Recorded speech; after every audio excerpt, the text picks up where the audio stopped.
ሰላም እንዴት ናችሁ? ውድ ቻናሌ ቤተሰቦች በዛሬ ቪዲዮ ያስኩላችሁ ኢንፊኒክስ ሆት 8 ስክሪን ተሰብሮ መጣ ስልክ አለ። ይሄን ሞባይል እንዴት አድርገን ስክሪኑ መቀየር እንደምንችል በዚህ ቪዲዮ እንመለከታለን። እስከ ቪዲዮ ፍጻሜ ድረስ አብራችሁን ቆዩ። ለቻናሉ አዲስ ናችሁ ቻናሉን በመቀላቀል ቤተሰብ መሆን ይችላላችሁ ማለት ነው። ሀሳብ አስተያየት ካላችሁ ኮሜንት ላይ አስቀምጡልኝ። ቪዲዮ ታች ከወደዳችሁ ደግሞ ላይክ ሼር ማድረጋችሁን አትርሱ። እዚህ ጋር እንደምንመለከተው ያው ስክሪኑ መሰበሩን በደንብ ያስታውቃል። ስለዚህ አንዳንድ ጊዜ ስክሪን ከመቀየራችሁ በፊት ስክሪኑ ኬዝ ወይ ደግሞ ስክሪን ችግር መሆኑን መለየት አለብን። ነገር ግን ይሄኛው ሞባይል ስክሪን ችግር መሆኑ በደንብ የሚታወቅ ስለሆነ መቀየር ብቻ ነው የሚጠበቅብን ማለት ነው። ሲልድ ስክሪን ነው ተችና ስክሪኑ አንድ ላይ እንደ ማለት ነው። ስለዚህ እዚህ ጋር ለመቀየር እንግዲህ ሙሉ ስቴፑን እንመለከታለን። እስከ ቪዲዮ ፍጻሜ ድረስ አብራችሁኝ ሆኑ። በመጀመሪያ ደረጃ እንግዲህ የምናደርገው ስልኩ መፍታት ነው። ለመፍታት ደግሞ የመጀመሪያው ቅድሚያ ምንድነው ሲም ቤቱን ማውጣት ይጠበቅብናል። ክዳን ስለሆነ የኋለኛው ሙቀት አይፈልገን ዝም ብለን የኋለኛውን ፍሬም ብቻ ቀስ ብለን በሲም ቦታው ጋር መክፈት እንችላለን። ምንም የሚከብድ ነገር የለውም። በእንደዚህ መሰረት የኋለኛው ክዳን እናነሳዋለን ወይ ደግሞ የኋለኛው ክዳን ከፍ እንፈታለን። ከዛ በመቀጠል አሻራ ይኖራችሁ ይችላል። ከኋላ ላይ አሻራ ካለው አሻራዋን ወደ ታች ገፋ አድርገን ነው የምናነሳት። እዚህ ጋር እንደምታዩት አሻራ አለችው። ምክንያቱም ስንጎትተው አብሮ እንዳይቆርጥባቸው የአሻራው ኬብል ተጣብቆ ከነበር ክዳኑ ላይ እንዳይቆርጥብን በሚል እሱን ጥንቃቄ ማድረግ አለባቸው ማለት ነው። እሺ ከዚህ በኋላ የምንጠበቅበት ምንድነው? ከታች ሚኒ ቦርድ አለ፣ ከላይ ደግሞ ሜን ቦርድ አለ። በቀጥታ መፍታት የሚጠበቅባችሁ ማለት ነው ሜን ቦርዱ የላይኛው ማለት ነው። በእንደዚህ መሰረት እንፈተዋለን። ከዛ በኋላ ያው እንግዲህ እንዴት አድርገን የተሰበረውን ስክሪን እንደምናለቀቅ መጀመሪያ እንመለከታለን ማለት ነው። ምክንያቱም የተሰበረውን ስክሪን አውጥተን ነው የአዲስኑ ስክሪን ሪፕሌስ የምናደርገው። ስለዚህ ይሄን ለማድረግ እዚህ ጋር የተሰበረውን ስክሪን ለማውጣት የመጀመሪያው የሜን ቦርዱ ላይ ያሉ ኬብሎች አሉ። የባትሪውን ኬብል እናነሳለን። የስክሪን ኬብል አለ። የስክሪን ኬብል እናነሳለን።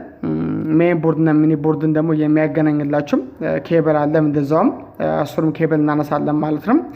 ይኸው እዚህ ጋር እንደምንመለከተው የባትሪ ኬብል አለ። በመጀመሪያ ደረጃ የባትሪውን ኬብል እናነሳዋለን። በመቀጠል ደግሞ የስክሪኑ ኬብል እናነሳለን። ከዛ በፊት ግን ኬብሉ ከባትሪው ስር ነው የሚሄደው።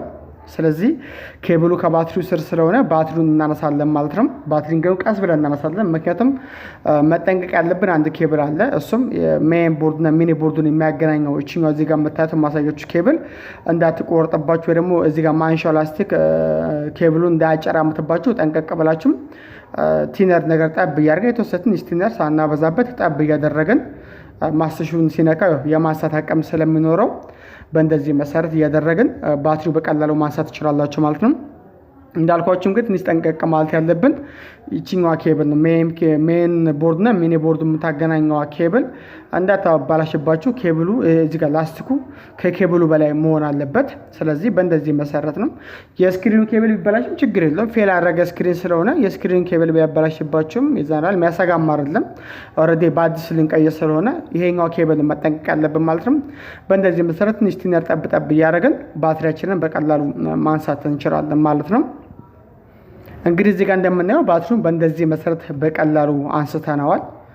ከዛው የሚጠበቅብን ምንድነው የስክሪኑ ኬብል አሁን በቀላሉ ማውጣት እንችላለን። ቀድም ግን ከባትሪው ስር ነው። አንዳንድ ስክሪኖች ግን ከባትሪው በላይ ነው ኬብሎች ያሉት። ያ ማለት ባትሪው ማንሳት አይጠበቅባችሁ ማለት ነው። ባትሪው ሳናነሳ ኬብሉን በቀላሉ ማንሳት እንችላለን ማለት ነው። ይሄኛው ግን ኬብሉ ከባትሪው ስር ስለሆነ ግዴታ ባትሪውን አንስተን ነው የስክሪን ኬብል ማንሳት የምንችለው ወይም ደግሞ ስክሪኑን ራሱ ማንሳት የምንችለው ማለት ነው። ስለዚህ ይሄ ልዩነት እንዳለው እዚህ ጋር ማወቅ አለባቸው። ከዛ በመቀጠል ስክሪናችንን በእንደዚህ መሰረት ማንሳት ነው። ወይም ደግሞ ቀስ ብለን በመርፌ ነገር ወደ ላይ መፈንቀል እንችላለን። ምንም የሚያስቸግር ነገር የለውም። ምክንያቱም ፍሬም አለው። ፍሬሙ ትንሽ እንዳይበላሽባቸው ወይ ደግሞ ፍሬሙ እንዳይሰበር ብቻ ጠንቀቅ ማለት ነው። አንዳንድ ፍሬሞች ይቆዩ ያረጁ ከሆኑ ስናነሳ በዛው አጋጣሚ አብሮ ሊሰበርባችሁ ይችላል። በተለይ ፍሬሙ የቆየ ከሆነ ማለት ነው። ያረጀ ከሆነ በምናነሳበት ሰዓት ላይ ሊሰብርባችሁ ስለሚችል ፍሬሙ ደግሞ በጣም ወሳኝ ነገር ነው። ምክንያቱም ስክሪኑ ስንገጥም ትልቁ ነገር ምንድነው ፍሬም ነው የሚታየው። ምክንያቱም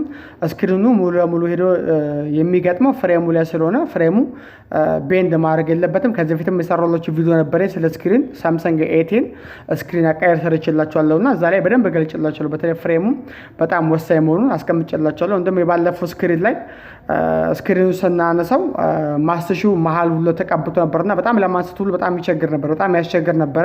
ይሄኛው ግን እንደዛኛው አልነበረም። ምንም ማስሽ የለም። እዚህ ጋር እንደምታዩት የለም፣ ግን ዙሪያው ዳርዳራው ቆሻሻ ነበረው። ያው እሱ ማጽዳት ግድ ይላል። ሁልጊዜም ስናነሳ እዚህ ጋር ዙሪያው ላይ ያለችዋን ቆሻሻውን አስድተን ነው ማስሽ የምናደርገውና የኔም ቪዲዮ ላይ ብቻ አይደለም በጣም የሌሎች ሰዎችን ቪዲዮዎች ላይ እንደውም አይቼ ነበርና ብዙ ጊዜ ስክሪን ሲገጠም ማስሽ መሀል ላይ ብዙ ሰው ሲጠቀሙ አይተናል። ያ ማለት ምናልባትም ስክሪኑን አንስተን ድጋሚ ሌላ ስልክ ላይ መቅጠም አንስተን ሌላ ሞባይል ላይ መቅጠም ብንፈልግ እንኳን አይነሳልንም፣ ምክንያቱም ስክሪኑ ይሰበረብናል ማለት ነው። ስለዚህ እዚህ ላይ ጠንቀቅ ማለት ያለብን ማስሽ እንኳን ማድረግ ከፈለግን የስክሪኑ ፍሬም ላይ ማድረግ አለባችሁ። ሌላ ደግሞ ቤንድ ማድረግ የለበትም ብያለሁ ከዚህ በፊትም ጠመት ማድረግ የለበትም። ስክሪኑ ፍሬም የተጣመመ ከሆነ በስነ ስርዓቱ ስለማይገጠም ስክሪኑ ሊዘጋ ይችላል፣ ወይ ደግሞ ስክሪኑ ሊጨልም ይችላል፣ ወይ ደግሞ ስክሪኑ ተቹ በራሱ ሊያዘባችሁ ይችላል።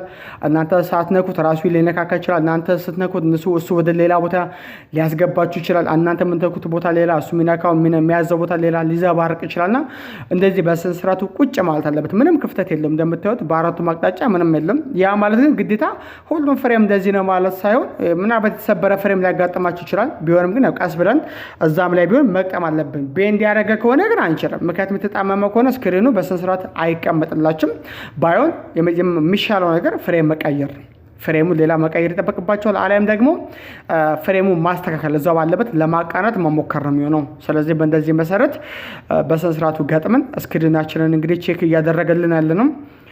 ስክሪኑ እንደሚበራ ቼክ እናደርጋለን። ምክንያቱም አዲስ ስክሪን ነው፣ አልፈተሽኩትም፣ ሳልፈትሽ ነበር ያመጣሁት። ስለዚህ እዚህ ጋር ፈትሸን እናንተ ስትገዙ እዛ ሱቅ ላይ ፈትሻችሁ አብርታችሁ በስነ ስርዓቱ እንደሚበራ ቼክ አድርገን ላይቱን ቼክ አድርጋችሁ ብራይትነስ ቼክ አድርጋችሁ ተቹን በስነ ስርዓት እንደሚያዝ ወይ ደግሞ ሙሉ ለሙሉ ተቹ እንደሚነካካም ጭምር ቼክ አፕ አድርገን መግዛት እንችላለን ማለት ነው። ስለዚህ በስነ ስርዓቱ ፍሬሙ ሲቀመጥ ያው አሪፍ ስራ ለመስራት ከሆነ ግን አሮጌ ስልኮች እየገዛችሁ ፍሬማቸውን በተለይ በማስቀመጥ ለሌሎች ስልኮች መጠቀም ይችላላችሁ። አንዳንድ እንግዲህ ሳምሰንጎች ከነ ፍሬማቸው ይሸጣል። ስክሪን ስንገዛ ስክሪን ብቻ ሳትሆን ከነ ፍሬማ ይሸጣል። ከነ ፍሬም መግዛትም እንችላለን ማለት ነው። እነዚህኞቹ ግን ፍሬም የላቸውም። ስለዚህ በእንደዚህ መሰረት ስክሪናችን እንግዲህ በርቶልናል። ኢመርጀንሲ ላይ ገብተን ቁጥሮችን መሞከር እንችላለን። ኢመርጀንሲ ላይ እንገባና ቁጥሮችን ሙሉ ለሙሉ እንደሚጽፍልን ቼክ አፕ እናደርጋለን ማለት ነው። ከዛ ውጪ ወደ ኋላ እንደሚመለስም ባክ በተን ሆም በተን ሪሰንቱን ቼክ እናደርጋቸዋለን። እንደዚህ ሙሉ ለሙሉ ቁጥሮችን ቼክ አደረገን በኋላ ወደ ኋላ እንደዚህ ቼክ እናደርጋለን። ከዛ ወርታች ኖቲፊኬሽን እናመጣና ብራይትነሱን ቼክ እናደርጋለን ማለት ነው። በእንደዚህ መሰረት እንደሚቀንስ ቼክአፕ መደረግ አለበት፣ እንደሚጨመርም ቼክአፕ መደረግ አለበት። ብራይት አንዳንድ ጊዜ የማይጨምር የማይቀንስ ሊያጋጥማችሁ ይችላል። እሱን እርግጠኛ መሆን አለባችሁ፣ ወይ ደግሞ ቼክ ማድረግ አለባችሁ። ከዛ ውጭ ደግሞ ተቹ ሙሉ ለሙሉ እንደሚሰራ እዚህ ጋር እንደምታዩት በብራይትነሱ ይዤ ነው። ምክንያቱም እያቋረጠ አይደለም። የሚያቋርጥ ከሆነ ግን ተቹ የሆነ ቦታ ላይ አያዝም ማለት ነው። ያን ጥንቃቄ ማድረግ አለበት። ስለዚህ ብራይትነሱን ቼክ ይዤ ሙሉ ለሙሉ ቼክ ነው ያደረኩት። በእንደዚህ መሰረት እንግዲህ ተቹንም ስክሪኑንም ከፈተሽን በኋላ ብራይቱ እንደሚጨምርም እንደሚቀንስም ስክሪኑ ዲስፕሌይ እንደሚያደርግም ቼክ አደረግን በኋላ ቀጥታ ምንድነው የምናደርገው? ስክሪናችንን እናነሳና ማስሽ እንቀባለን ማለት ነው። እዚህ ጋር እንደምታዩት ሙሉ ቦታው ስፔስ የለም፣ ግጥም ብሎ ነው የተቀመጠልን ማለት ነው። በጣም አሪፍ ነው። እንደዚህ ሆኖ ግጥም ብሎ ሲቀመጥ ለየስልኩ ባለቤትም አሪፍ ወይ ደግሞ ደስ ብሎት ይወስድላቸዋል ማለት ነውና ስለዚህ ይሄንን በደንብ እርግጠኛው ነው። ምክንያቱም ትልቁ ነገር ስክሪን ስንገጥም ማስሽም ማብዛትም አይጠበቅባችሁም። ሲገጠም ማስሽ ወሮጪ የበዛ መሆን የለበትም። እንዳያስታውቅ አድርገን መግጠም ይጠበቅብናል። ማስሽ ሲበዛም ደግሞ ጭምልቅ ያለ ሲሆን ባሱ ጊዜ ምን ይሆናል? የስክሪኑ እንትኑ ኳሊቲም ይወርድባቸዋል ማለት ነው። ስለዚህ ያም ሌላ ነገሩ ነው። ሁለተኛ ነገር ደግሞ ማስሽ ሲበዛም አይዝም፣ በደንብ ጥብቅ አድርጎ አይዝላችሁም። ይሄንንም ማወቅ አለብን። ከዛ ውጭ እዚህ ከጀርባ ያለችዋን አረንጓዴዋ ላስቲኳን እንልጣታለን። እቺኛዋ ላስቲክ እናነሳታለን። አንዳንድ ሳምሰንግ ስክሪኖች በርግጥ ስክሪኑ ራሱ ከውስጥ ማስሽ አለው የራሱ የስክሪኑ አዲስ የምንገዛው ስክሪን ማለት ነው። በተለይ የድሮቹ ሞዴሎች ላይ ራሱ ማስሽ አለም። አሁን የምናደርገው ምንድን ነው? ዙሪያዋ ላይ ፍሬሟ ጠርዝ ላይ ነው ማስሽ የምንቀባው። እንግዲህ ዙሪያ መሀል ላይ አይደለም፣ ወደታችም ዝቅ ብለን አይደለም፣ ጠርዙ ላይ እንቀባለን። ጠርዟ ላይ ሳናበዛ በስሱ እንቀባታለን። ከፈለጋችሁ የስክሪኑ ስክሪኑ ጠርዝ ላይ መቀባትም ይችላላችሁ። በነገራችን ላይ እዚህ ጠርዟ ልክ እዚህ ጋር እንደማሳያችሁ እዚህ ጠርዟ ላይ መቀባት ይቻላል ማለት ነው። ቀላል ነው። በእንደዚህ መሰረትም መቅጠም ይችላችሁ። ሁለት አማራጭ አላቸው ማለት ነው። ስለዚህ የስክሪን ፍሬሙ ላይ መቀባት ይችላላችሁ፣ አለም ደግሞ የቦርዱ ፍሬሙ ላይ መቀባት ይችላለን ማለት ነው። ስለዚህ እዚህ ጋር ያርኩ ያሉት እንግዲህ የቦርዱ ፍሬም ላይ እየቀባው ነው ያሉት ማለት ነው። በእንደዚህ መሰረት ጠርዙ ላይ እንቀባለን። ላይ አካባቢ ስንደርስ ግን የካሜራ አካባቢ ጋር ስንደርስ ካሜራ አካባቢ ማስቲሽ እንዳይነካባችሁ ወይ ደግሞ ማስቲሽ እንዳይበዛም። ብዙ ጊዜ ስክሪን ስናስቀየር የፊት ካሜራ ይቆሽሻል፣ የፊት ካሜራ አልሰራ የሚል ኬዝ አለ።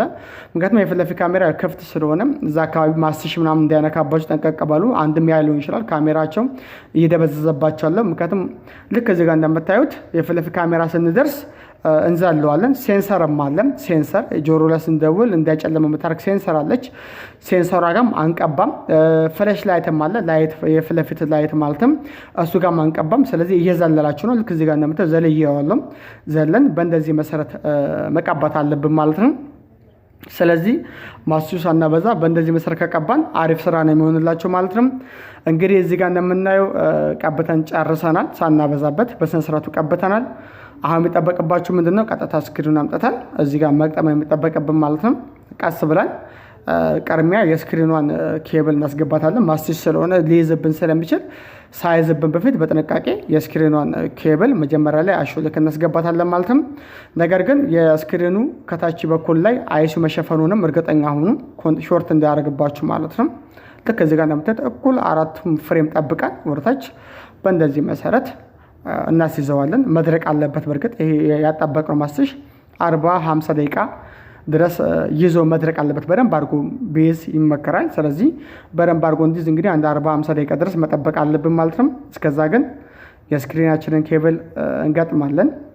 ከዛ በመቀጠል ባትሪያችንንም መልሰን እንገጥማለን። ባትሪው ማስቲሽ ካስፈለገው ዳርና ዳር ማስቲሽ እንቀባና የተወሰነ ስክሪኑ ኬብሉ ተረፍ ስለሚል እዚህ ጋር ልክ እዚህ ጋር እንደምታዩት እንደዚህ ነው የምናደርግለት፣ የተወሰነ ተረፍ ስለምትል ማለት ነው። ከዛ ባትሪያችንን መልሰን በእንደዚህ መሰረት እንገጥማለን ማለት ነው።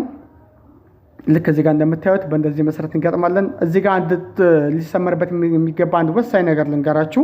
በጣም ጥንቃቄ ማድረግ ያለብን ይህን ሁሉ ሰርተን በነገራችን ላይ አንድ ትልቅ ስህተት ሰርተን ስክሪናችን ሊሰበርብን ይችላል። በነገራችን ላይ ትልቅ ኪሳራ የሚያደርሰን ጊዜ አለ። እሱ ምንድን ነው? አንዳንድ ሞባይሎች ብሎን በምናስርበት ሰዓት ላይ ብሎኖቹ አልፈው ወደ ስክሪን የሚሄዱ ስልኮች አሉ። በነገራችን ላይ ከነዚ ውስጥ አንዱ ይሄ ነው። ስለዚህ ለዛም ነው ቀሪም በዚህ ጋር እንደምታዩት ብሎን እያሰርኩት ያለሁት እና እንጂ የብር ላስቲክ ነበር የምታስርባቸው። ብሎን ሳንስርም ችግር የለም። ነገር ግን ብሎን እዚህ ጋር እንደምታዩት ቀሪም እያሰርኩ ያለሁት እና አንዳንድ ጊዜ ስታስሩ ብሎን አጭር ከሆነ አጭሩን በአጭሩ፣ ረዥም ከሆነ ረዥሙ በረዥሙ ቦታ ጠብቃችሁ ብታስሩ ይመረጣል ማለት ነው። ምክንያቱም አለበለዚያ ብሎኑ እንትን ካለ ወደታች ከሄደባቸው ስክሪኑ ይሰብርባቸዋል ማለት ነው። ስለዚህ ምንድነው የምናደርገው? እዚህ ጋር መጀመሪያ ላይ የብር ላስቲክ እናስይዛለን ማለት ነው። ምክንያቱም የብሩ ላስቲክ ጠበቅ አድርጎ ቢያስይዘው ብሎን ስለሌለው አይሰብርባችሁም። እዚህ ጋር ምንም የሚሰብረው ነገር የለም። ስለዚህ የብር ላስቲኩ እናስይዘና ከዛ በኋላ ብሎኑ ማድረግ እንችላለን ማለት ነው። ግን ቀድሚያ ብሎኑ ካደረግን በኋላ የብር ላስቲኩ ስናዞርበት የብር ላስቲኩ ጠበቅ አድርጎ ከያዘው ስክሪኑ ቀጥታ ሄዶ ቀደም ካሰርነው ብሎን ጋር ሊነካባችሁ ስለሚችል ስክሪኑን በቀላሉ ሊሰብርባችሁ ይችላል። አሁን ግን እንደዚህ የብር ላስቲኩን ከያዘልን በኋላ ቀጥታ ብሎኑ ማሰር ይችላላችሁ ማለት ነው። ሲቀጥል እንዳልኳችሁ ብሎኖቹ አጭር ረዥም ስላለው ቦታውን ጠብቃችሁ ብታስሩ በጣም ወሳኝ ነውና አንዳንዶቹ ብሎኑ አልፎ ወደ ፍሬም ሄድባቸዋል። ያ እንዳይሰበር ጥንቃቄ ያደርጉም። ለዛሬ ያስኩላችሁ ቪዲዮ እንግዲህ ይሄን ይመስላል። በቀጣይ በአዲስ ቪዲዮ እስከምንገናኝ ድረስ መልካም ጊዜ ይሆንላችሁ።